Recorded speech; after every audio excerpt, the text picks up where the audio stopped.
Now, before the break, we were talking about merch, vinyls, CDs. What does Common Vision have, if anything, AJ? As of right now, just our stuff on Apple Music. But we should have some merch really soon. We kind of held off on it because we thought we were going to be playing a lot more shows this year. So we just figured right now, while you know what I mean, just put the playing field kind of sort of being level, that we were going to put more money into the marketing side of it, try to get our name out there as much as possible, release as much music as we can, and you know, some content, more videos, things like that. But I'm hoping that we're going to have some merch soon because we'd like to be out playing shows again. So yeah, absolutely. Because I definitely need to get some of your guys' merch in my life once that becomes available. That's for sure. 100%. Absolutely. Yeah. I mean, I kind of wish that we would have done it for the holidays, but we were so, you know, engulfed in getting this song done, getting the video done for it, and then getting it out and trying to promote it and everything, that it kind of went on the back burner. Yeah, that's all good. That's fine. And like it's important too to have that song established and everything first before you do that anyhow. So you're on the right track, I figure. And I'm gonna play that song you sent me. I'll play it when I do my morning show in the UK in about 2 hours. I'll play it for you for sure. Awesome. I appreciate that. It's a good tune, man. I fucking love that. It's really good. Yeah, that's awesome, man. I'm glad you like it. Yeah, it's been kind of a mixed thing. Our sound's kind of changed a little bit from, we were kind of trying not to be so heavy on the first EP, but then kind of just made it, you know, a turn. We had a little bit, not a big lineup change, but our bass player, we got a new bass player in the band, and I just really kind of did the reunion shows with my bitter end. Yeah. And just kind of got into heavy music again. So, I mean, we're not, you know, my bitter end, but, you know, I'm definitely more open to doing like heavier things now than I've been in years past. So, and it's definitely kind of coming out in my writing a little bit. So, yeah, as long as people like the heavy stuff, I'll keep pushing it. Nice. Oh yeah, 100%. It's definitely that perfect blend though, right? It's like you mix the screaming in like subtly. It's not like a constant thing. You pick the right moments when it comes in. It's fucking masterful. Thanks, man. Yeah, we try to use the heaviness as the heavy parts. We really want it to kind of be, you know, used to convey like more emotion as opposed to just being like brutal the whole time, and then maybe, you know, having like an ethereal you know, ending or something. We're trying to really, you know, we want to use the heavy stuff. We want to like utilize it, you know, in a tasteful manner. That's why I'm interested to hear what you guys do with the synth and stuff like that. I think that'll be really cool. Yeah, definitely. Yeah, we've been listening. There's definitely a lot of music that I listen to outside of the heavier stuff, and I'm a lot more open to those things now. And you know, the synth stuff, like the lo-fi drums, things like that. Kind of like more of like a, you know, like almost like an R&B feel, but like more like in that 80s pop vibe where 100%. Oh, neat. That's cool. Yeah, kind of that stuff, you know, that I first kind of grew up on. But mix it with, you know, heavy stuff too, you know. So then you should check out a guy named Sound Engine. Sound Engine. He's from Cali. He's a one-man band, but he does like, it's awesome. If you like that 80s sound, fuck buddy, he's so good. Yeah. If you want to drive like a convertible, like a DeLorean down the beach. Yeah. Right Pink. I know exactly what you're talking about. Yeah, man. Yeah, you should check out this band. They're called Hurt Wave. It's the singer from this band called Dayseeker. And they were kind of like a metalcore. Yeah, but this is like strictly just kind of like that 80s. It's like a dreamy 80s pop type thing or whatever. And it's like really, it's definitely drive music to the fullest. Hurtwave. No, yeah, for sure. I'm putting that in my phone right now. I'm not ignoring you. Hurtwave. Nice. Yeah. I was gonna say, Joe, you should send me. I'm pretty sure I can remember that, but Joe, you should send me that name after this too, because I don't trust my brain sometimes. Yeah. And then if you like it, a little bit more heaviness to it, definitely check out their heavy band. It's called Dayseeker. The last record, Sleep Talk.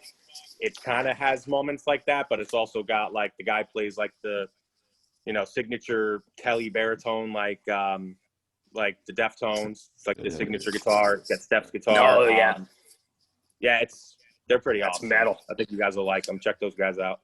Okay. Cool. Oh yeah, definitely. I've always it's definitely not my kind of usual way, cup of tea. But like I said, being a massive Deftones fan that I am myself, they've been that awesome band to bridge that gap for a lot of people. Like a lot of their songs, like the song "Teenager." I used to not like that song off White Pony. That was my least favorite song for so many years because it's just so. But now I listen to it now, and I'm like, it's slowly become my favorite song. And I'm just like, this is actually I hated on this song so much growing up, and I don't know why. And I'm like, I guess it's you get older and your musical palette starts to mature a little bit. So that's true. But I loved side projects. Like I loved Team Sleep and I loved Crosses. Team Sleep, that was fucking great. I thought those were Crosses was definitely a good hybrid. Yeah. I don't know if that Kush. I don't know if I know Stephen Carpenter was doing that project with Christian from Fear Factory and Be Real from Cypress Hill. I think it was like a group that they were called Kush, but they ended up not being able to release anything. But that definitely would have been something interesting to hear. That would have been cool. Yeah, I would have liked to have heard that. Yeah, the White Pony was definitely that record that bridged that gap for me. Because I remember even when I first heard it, I'm like, I don't know if I like this, but I did. It's just I wasn't ready to ready to fully. Yeah, exactly. Like you and I both can agree, AJ, that when Deftones their Adrenaline album came out, I was just pretty much just like, wow, these guys were awesome. And then Around the Fur came out and just completely blew my mind. I was like, Around the Fur was my I live or die by that album.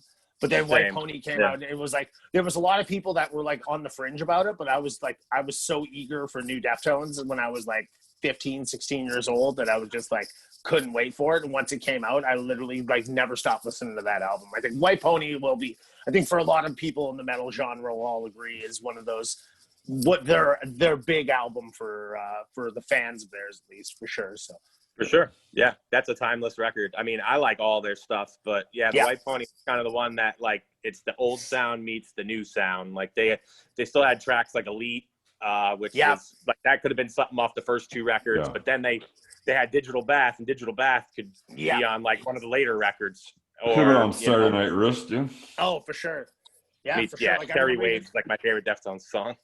Oh yeah, I remember Koyakon, their album. I was Koyakon came out. I was really on the fence about it at first, but now I've gone back and listened to it over the last couple of years, and it's it's a banger album. I was it is. Yeah, I guess it's usually like that with a lot of, if you've been a fan of a band for so many years, when you first hear it, you're kind of it's a little different, and you get apprehensive about it, but then after a while you're okay, I'm starting to get the vibe for this.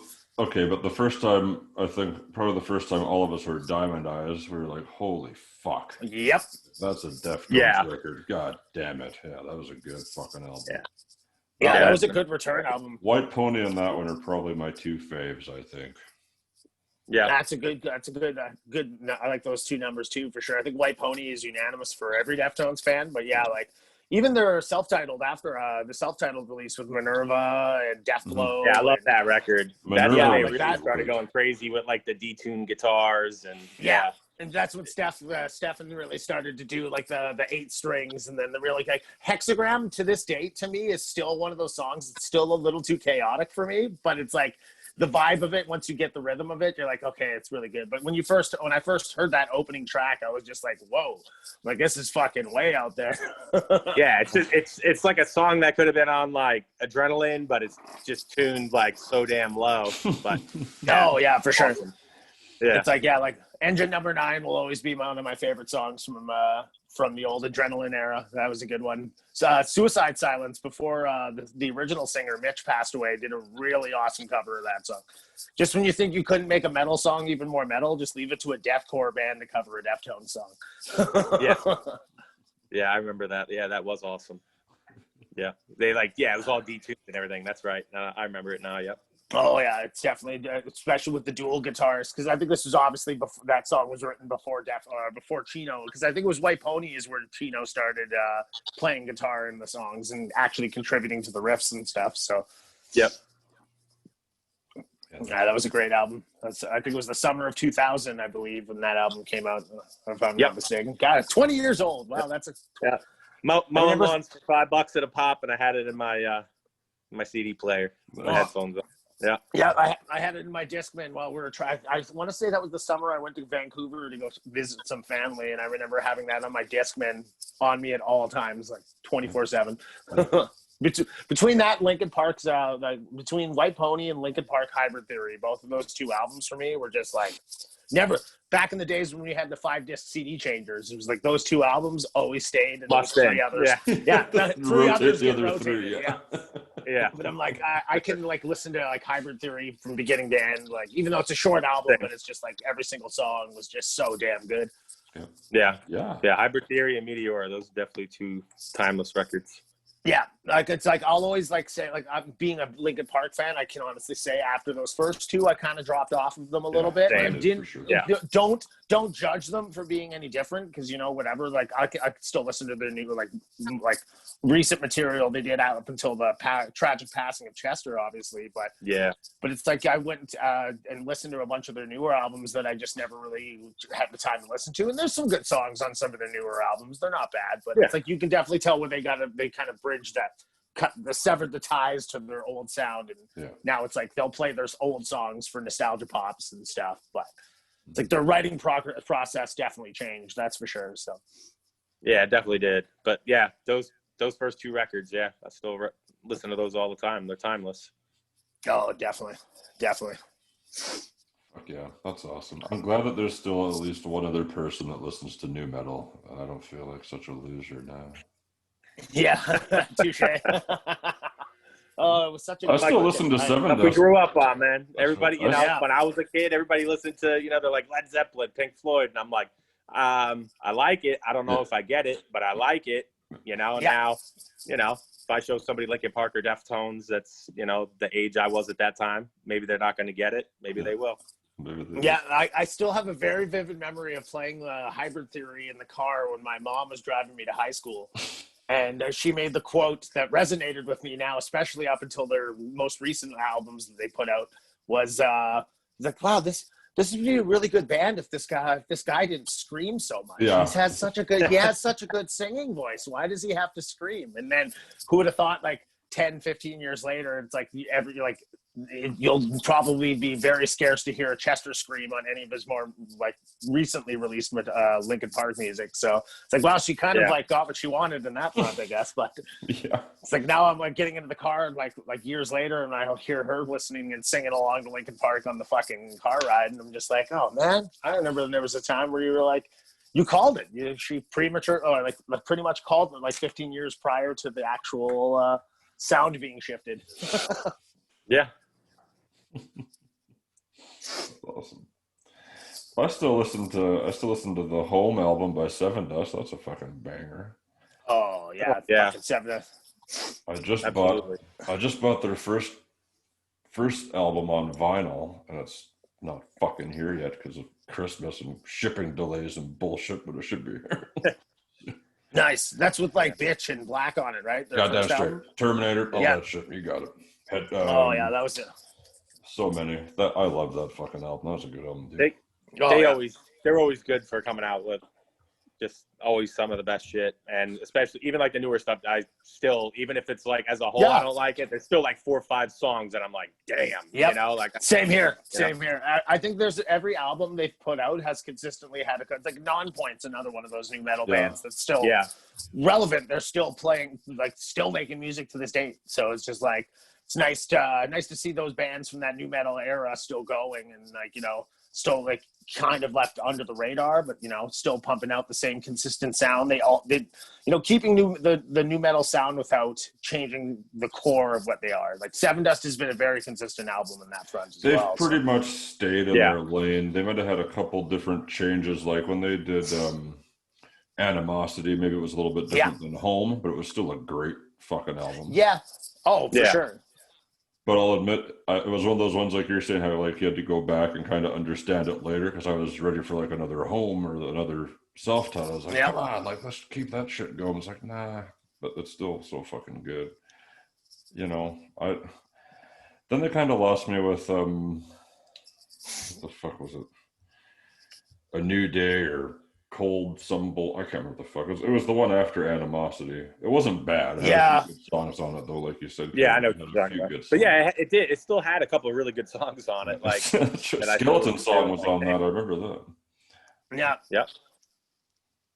Yeah, there was a bunch of those jams. Like, there's one song I know I still listen to. It's off one of their new. I think it was off the Alpha album, maybe.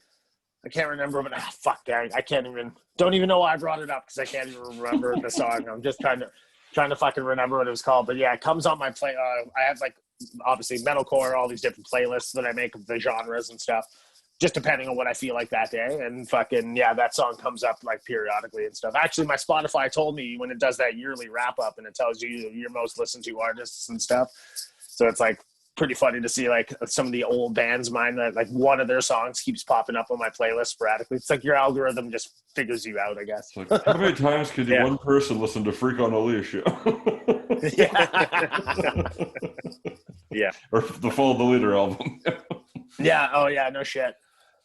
That was That's the fucking answer. Yeah, it was a good record. Yeah, self-titled, like with Korn at least, like their first 4 albums for sure. 100% were fucking amazing fucking masterpieces and stuff. But it was like, I think Untouchables and On is where I kind of like, I still like listen to their music, but I wasn't like that diehard Korn kid anymore. You know? I think that's like when the band started kind of like falling apart anyways. Yeah. Yeah, like obviously the drummer and the guitar player for a little while. Yeah, Head left a lot of, it was all substance abuse stuff, but it's like most of them, I think like Head came back now, which is cool. But yeah, I just actually saw an interview this morning on my Facebook feed about Dave Silvera, and he's in a new project, the original drummer of Korn. Oh, wow. Or whatever. It's cool. Yeah, it's cool still hearing him kicking around. He's still doing it. Like it's a very new metal-esque style band, but it's like the music, as he described it, is new metal instrumentals, but with modern vocals type of thing. Is like the kind of thing. It's kind of cool. You'd probably dig it, Joe. If I can look through my old search history there, I'll see if I could pop it up. But yeah, they're definitely they're pretty cool. It's nice to see that he's still around, and I guess he's still a little bit bitter. He says he's not bitter about how they never welcomed him back, but it's, you know, he said he's never listened to a Korn song since he's quit. Yeah, so that's what it was. Yeah, I guess so. Yeah, true that. Yeah, I guess so. But it's just like, oh man, it's like, it's kind of a shame. I'm kind of always been kind of curious to see why that happened. I just assumed he fucking died, so that's really positive to hear that he's not dead. He's alive. Yeah, oh yeah, still alive. In another Ray's an amazing drummer, man. But I mean, Dave kind of made that sound, you know, like the Korn sound with his drumming. He had like that like hip hop style kind of, and you know, he kind of paved the way for their sound, especially those first 3-4 records. Like I think he was in the band through Issues or Untouchables. Like I think he did Untouchables. He was done after Untouchables, I believe. It was like like the album "Look at Yourself in the Mirror," I think was the last album. That was actually a really good album. Yeah, it was like with Y'all Got a Single, I think was that one funny single they released. Did My Time, I think was that. I want to say that was the last album that Dave contributed on. They did that Wicked Metallica cover. Was it one? I believe that was good. That was actually just before Head left, when, you know, I guess he got like really bad into like methamphetamine or whatever it was. But props to him. I'm not a super religious person. I grew up Roman Catholic, but anyone that could find religion or, you know, find something to help them get past through that, an addiction, to get past that addiction, man, I'm fucking preach all you want, man. And whatever makes you feel like a better person. And you like, at least every interview I've seen Head in, he seems like a really stand-up dude. He's obviously very Ned Flanders with the gaudy, but it's like he's not pushy about it. He's not judgy about it. Just seems like a really, like, I'd say them as a band probably has been tighter than they've ever been, at least. Just seeing how they mesh well on stage and stuff. And I'm not gonna lie, I got goosebumps when I saw Brian Welch when Head came back and played with them on stage for the first time again. And I was like, for Blind, I'm like, oh my god. It just always gets that fond memories of 2000 going to see that Sick and Twisted tour, my first big metal show. You know, get to see like Korn, one of the most fucking staples of my childhood, and like be able to see that original lineup unfold, and getting to see the original Slipknot lineup before it got fucking amazing. Yeah. Getting to see Slipknot before a couple years before Paul Gray passed, and then now they kicked out Joey. I guess that Chris Fenn, the percussionist, got fired, and just kind of become one of those things. It's like, But you know what? It's amazing they made it as long as they did with that many people. 100%. Yeah. I was gonna say you got that many different personalities, and I know for certain there was a lot of drug issues with a few of them, anyways. So you know, money issues, drug issues, shit like that, it was bound to happen. They had a hell of a run, Yeah. but I think it definitely affected their music because I think they've been fucking garbage since Subliminal Verses. Subliminal Verses was a decent album. Iowa was better, way better. Self-Titled's classic. yeah, self-titled's classic. Iowa. Classic. Yeah, like the volume 3 was good. Like there was a couple songs off of the album after Paul. Wait, Hope no, is Paul was gone. still in the All hope is gone. Yeah, All Hope Is Gone. Paul was on that. I think it was the album after that, I guess. Because I remember the what was that? What was their big single off All Hope Is Gone? Psychosocial. Paul. That was a that had a really I like how they like incorporated the breakdown where they were like obviously metalcore has become a thing, and then, you know, it's like what Machine Head did back in the 90s when they were the thrash band. Then they had to go through the new metal phase, and then they did the Burning Red and Supercharger. But then I like seeing those like old metal bands that go through the different genres of the years, where it's like you start off as a thrash band, then you become like a rap new metal band, then you go back to being metalcore is a thing now. Let's try and write some metalcore type of stuff, and kind of those bands that always keep that longevity. But like Rob Flynn from Machine Head's a goddamn fucking workhorse.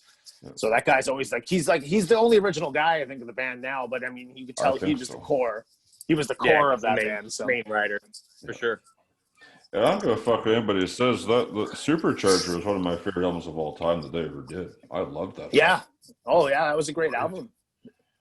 It was that whole the rap metal. It was that vibe. whole.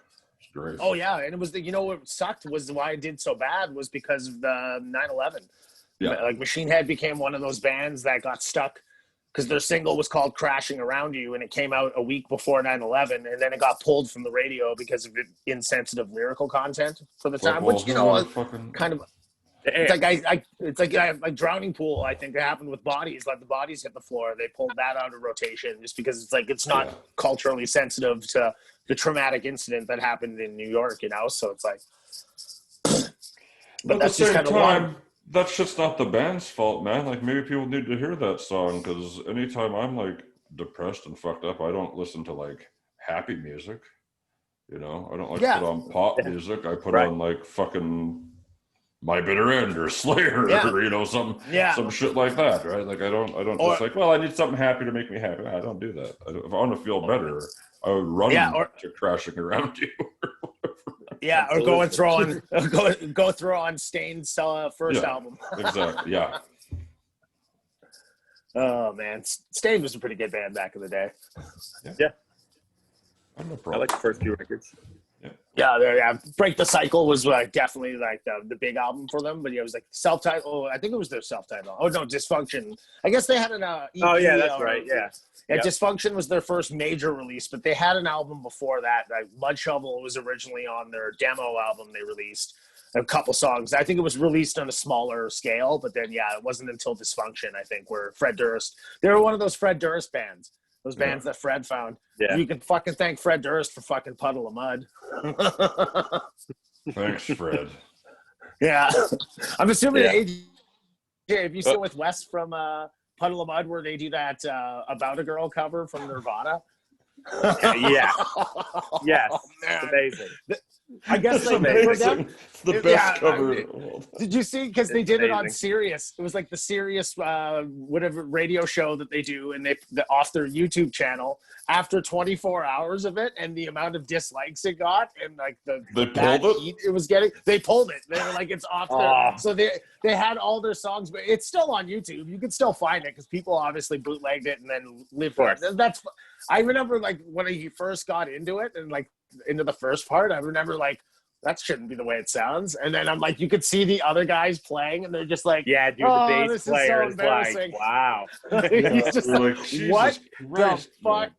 It's like the bass player's like making eye contact with him, smiling at him, just like, you know, he doesn't know. I could tell he's having internal warfare right there. Like, he's like, this is it, boys. This is it. This is our career. This is the sound of our career going down the toilet right now. But I mean, it's like, you can always say, at least in that regards, it was like bad press is better than like no press. But I mean, like, I guess he went viral as fuck for it, at least. So I mean, that got a lot more eyes onto them and stuff. But yeah, But going viral for being a fucking disgrace is not that great. Like, that was horrible. well, that's the weird thing is like I don't like Puddle of Mud per se. There's a couple songs you hear, and it's like if it goes on like on the radio or something, I'm like whatever. But it's like his voice isn't necessarily that bad. Like, so I just don't understand where it went wrong. And I'm like, it's like he's supposed to be a sober. So allegedly, if he was sober, what's your excuse, bro? I don't think maybe that's what it was. Maybe he just wasn't, because I've had the pleasure of having to sit through them when he's drunk, and it was pretty rough. I forget what show I was at. I think it was with Seven Dust or something. Probably. And it was like Seven Dust, Puddle of Mud, 10 years. And Chevelle, maybe. Ooh, that was pretty good. Chevelle. It was something like that. So they were the middle band. So it was like I couldn't escape it. So yeah. And he was trashed, man. He was like throwing the mic stand in the crowd. He was like screaming at people that were sitting in the seats on the side of the stage. He couldn't play his guitar. He was just he was wasted. It was miserable. It felt like that set went on. So tough to see. But yeah, it's tough to watch. Those are car crashes. Like it's like Marilyn Manson shows are the same. I've seen the viral video of him, Puddle of Mud, Wes Galen fucking going off. He pointed at somebody in the crowd and was convinced that this person was trying to steal his house. And he refused to play for 20 minutes while he sat there shirtless, calling out a guy in the crowd. He's like, that fucking guy right there, he's trying to take my house. And he's like, you. And it was like and the band just left the stage and just left him up there. And I'm like, you guys got to get that fucking cane to pull this guy off the stage. It's like he's ruining the show for everyone. Yeah, he definitely, I don't know. He's definitely influenced a lot by Kurt Cobain. That's all I can. Yeah, exactly. Not that Kurt acted like that, but I know he you can tell he's influenced by him, at least musically and somewhat how he acts. So yeah, for sure. It's like I got that same vibe from like Seether, like back in the day, like when Seether first come out. I was just like I got that like grunge feel, like or like new, like I guess post grunge or whatever. One of those bands. You could tell that bands were like other bands like Breaking Benjamin. I don't know if you're like listening to those guys or anything, but that huge fan of that band since high school. Yeah, so, but like I love that grunge inspired music and stuff. So yeah. Yeah, I like Breaking Benjamin. The last two records I like a lot. They got the guys from like Red or something like that playing guitar. Yeah. Right? I think Jesse Raunch, I think, is the guitarist, I believe. Yeah, it's like he cherry picked a bunch of guys like that band Saving Abel. I think a couple members he took from them, but it's like I went and saw. I've seen them with the original, his like first lineup with Mark and Aaron as the guitarists and bassist respectively, and Chad I think was the drummer. But then that's just the two after that tour. It's funny because they were co-headlining with Nickelback, and Shinedown was opening. We missed Shinedown. We showed up late for their acoustic part, and then we got into our seats, watched Breaking Benjamin for 25 minutes because Ben was sick, and then left because we didn't want to stick around and watch Nickelback. So Nickelback, man. Yeah, I would at least stuck around for Photograph. Yeah, I was thinking, oh man, it's like kidding, I grew up. I'm just fucking we grew up in Saskatchewan, so they were in our neighboring province. So it's like I'm not even going to go into the stories of I had a buddy that lived in their hometown. Let's just say I found out the house that Chad Kroger grew up in, and I got drunk and took a dump on their front yard. But damn man, but you gotta watch. But it was like you gotta watch Nickelback shreds on YouTube. Yeah, later. Yeah, okay. Nickelback shreds. Just type it in. Definitely. That's hilarious. Nickelback shreds. Yeah. Oh, good old Nickelback. But yeah, sorry, that story segued, but it was like with Breaking Benjamin's current lineup, with the fact that he has like the two other guitarists now, so he doesn't have to just play the guitars. Because I think his health is still kind of in question a little bit, or at least Ben, the singer. But they sounded so much better with this new lineup, and it's just like everything sounded so much more refined and whatnot. And having the extra members in the band that can also take over for vocals for him too, and still like do like good job and stuff. It's like totally different band. Yeah, their last two albums, I like every one of their albums for me will always end up just hitting a home run for me at least. So I mean, I do got the fucking tattoo on there. So nice. Oh, there you Brandon go. for life. Awesome. Brandon for life. There you go. Hell yeah. That's awesome, man. That's good. Oh, yeah, Fucking right. So that was fun. That was fun, fellas.